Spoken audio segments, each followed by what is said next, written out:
Greetings, this is our monthly inflation scorecard update that I do every month. You can see that I have maintained my traditional matrix of multidimensional inflation measurement.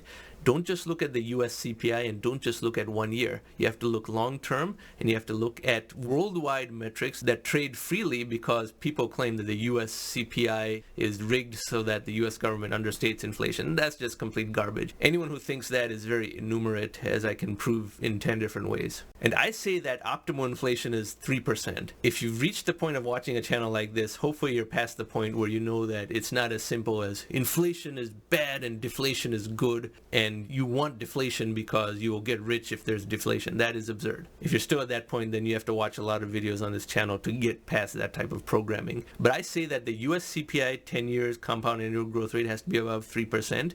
Goldman Sachs Commodity Index, the most important measurement of the three, has to have a 10-year compound annual growth rate above 3%.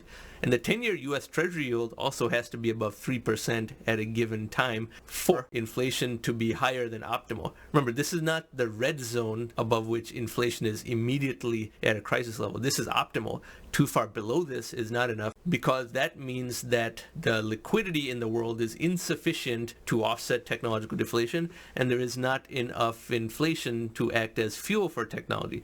Remember, ultimately, inflation is fuel for technological progress. To a point. That's why I say 3% is optimal. I'm not saying it should be higher than that because that would be more fuel. No, there's such a thing as too much fuel, as well as leaving the least fortunate and least technologically adapted people behind. So 3% is the best of all worlds within those various trade-offs. So let's look at what all three of these measurements are today on November 13th, 2022.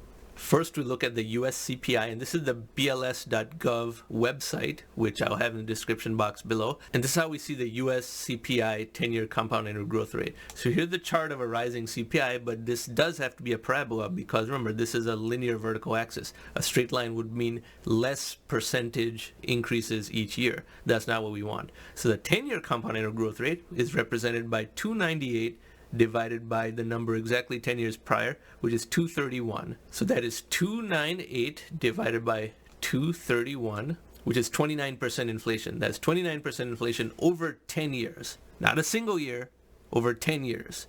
Therefore, the 10th root of that is what it would be for an average compound annual growth rate for those 10 years. So we take the 10th root, x to the y power of 0.1. I hope everyone understands the arithmetic of this. And that gives us 1.02579 rounded up to 2.6. Minus 1 times 100, so 2.579% inflation is the compound annual growth rate. We can round up the decimal point to 2.6%.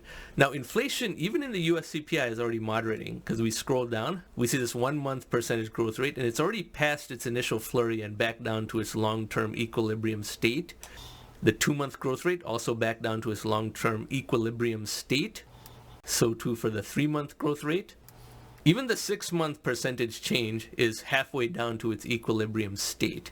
And now we get to the only measurement that the media tells you matters, which is the 1-year rate. That's already peaking and on its way back down. Now here's the funny thing. The CPI as measured in all time frames less than 1 year is showing that inflation has returned back to a stable equilibrium and is not high. And all measurements longer than a year also shows that it's not high. I take the 10-year rate to smooth out all these little fluctuations.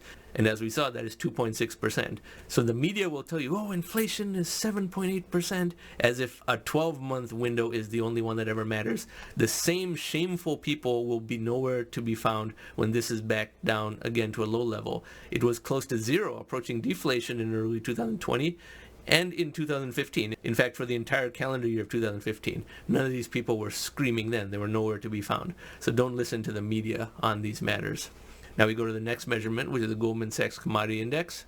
Goldman Sachs Commodity Index, this website will be in the description box below as well, of course. And this is at 0.16%, 10-year compound annual growth rate. You can choose any time frame window, and the 10-year compound annual growth rate is close to zero, nowhere near 3%. I claim that the technomic medium of the world has overtaken the entire commodities complex, and commodities cannot rise at an inflationary level at all anymore. Even when Russia invaded Ukraine, that caused oil to rise to $120 a barrel for a short while.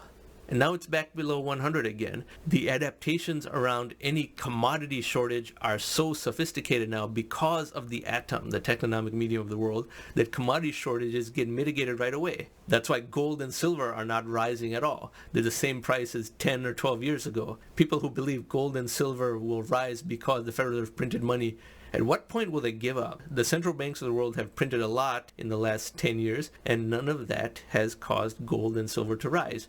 Do you know why?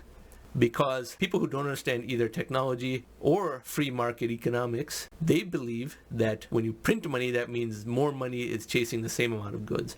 In reality, that just means that more money is chasing more goods, and more of those new goods are software oriented. That is why you can print a lot of money with very little inflation, and that elasticity is rising because more and more of the economy is becoming knowledge-based. Software, semiconductors, pharmaceuticals, IP, nanotechnology, all those things are very knowledge-oriented and do not have inventory and factories and productions and supply chains. Therefore, their supply can increase very quickly. Now, you have to be a Luddite that has not paid attention to the last 70 years of economic progress to still believe that printing a lot of money causes inflation and then be in denial of the new reality and then say, whoa, inflation measurements are rigged because it's actually much higher than all the data indicates. Goldman Sachs Commodity Index is made of items that are freely traded and worldwide. Oil, gold, natural gas, silver, palladium, whatever you think about as a commodity is freely traded, is priced worldwide, and there is virtually no growth over 10 years. In fact, it's quite often in deflation. Now we go to the third measurement, which is the 10-year US Treasury Yield. 10-year US Treasury Yield, and this is at 3.81%, so it's the only one of those three measurements that is actually above 3%.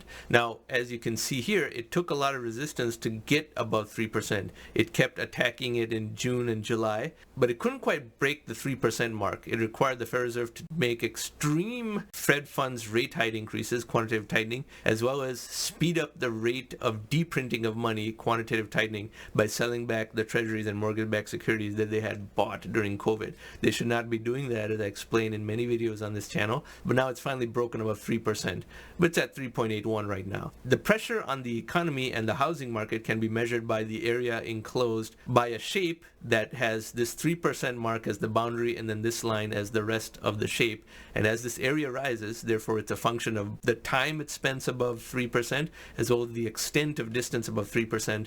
The increase in area of this shape represents how much cumulative pressure is building on the housing market and the US Treasury market, meaning the US federal government's spending flexibility, and how there could be a correction and a financial crisis if this is allowed to get too high. Then the Federal Reserve will print money again, not realizing that they caused a situation that they are now again trying to mitigate. They don't understand how they keep swinging between these extremes and get it wrong each time. They overdo it in both directions, as we know. So back to my matrix. So we looked at all three: the US CPI 10-year compound annual growth rate, Goldman Sachs Commodity Index 10-year compound annual growth rate, and the 10-year US Treasury yield.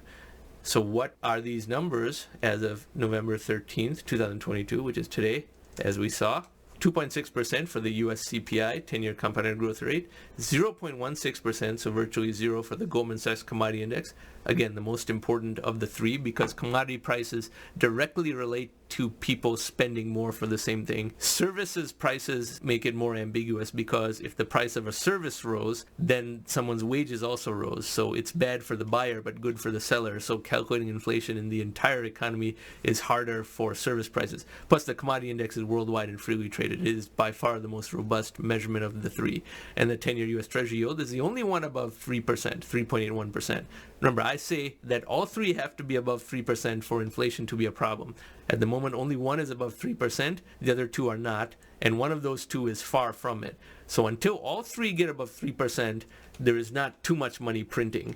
Yet they are tightening right now, and they're about to cause an economic and fiscal crisis in the U.S. as well as other parts of the world because the central banks of the world are tightening, even though inflation was not high enough for them to tighten. It is truly crazy how out of date their thinking is. They continue to overshoot on each side. It's almost like instead of feeding a normal person proper food and of the right type, they overfeed someone, then induce vomiting, then they overfeed someone, then they induce vomiting. That is what the Federal Reserve is doing to the economy.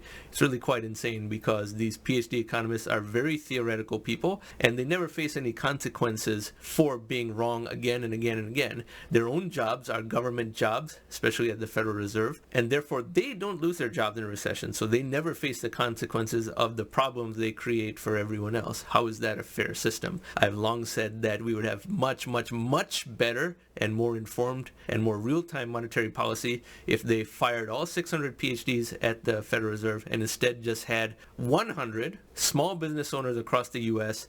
dial in each week to cast their vote on monetary policy. None of them even have to be full-time. They don't even need to be paid more than a basic amount of money for their services. But they should just cast their vote on monetary policy, 100 of them, and whatever the consensus is what monetary policy should be. They would have a much, much, much better outcome than these 600 PhDs at the Federal Reserve who are so theoretical that to them it's just a video game. And the number of PhDs doesn't increase the quality of decision making because they've all memorized the same textbooks. Therefore, having 600 PhDs is no better than having one PhD, and having one PhD is worse than having 0 PhDs working at the Federal Reserve. Anyway, this was the inflation update. And if you like this type of content, I encourage you to subscribe to this channel. Thank you very much for watching.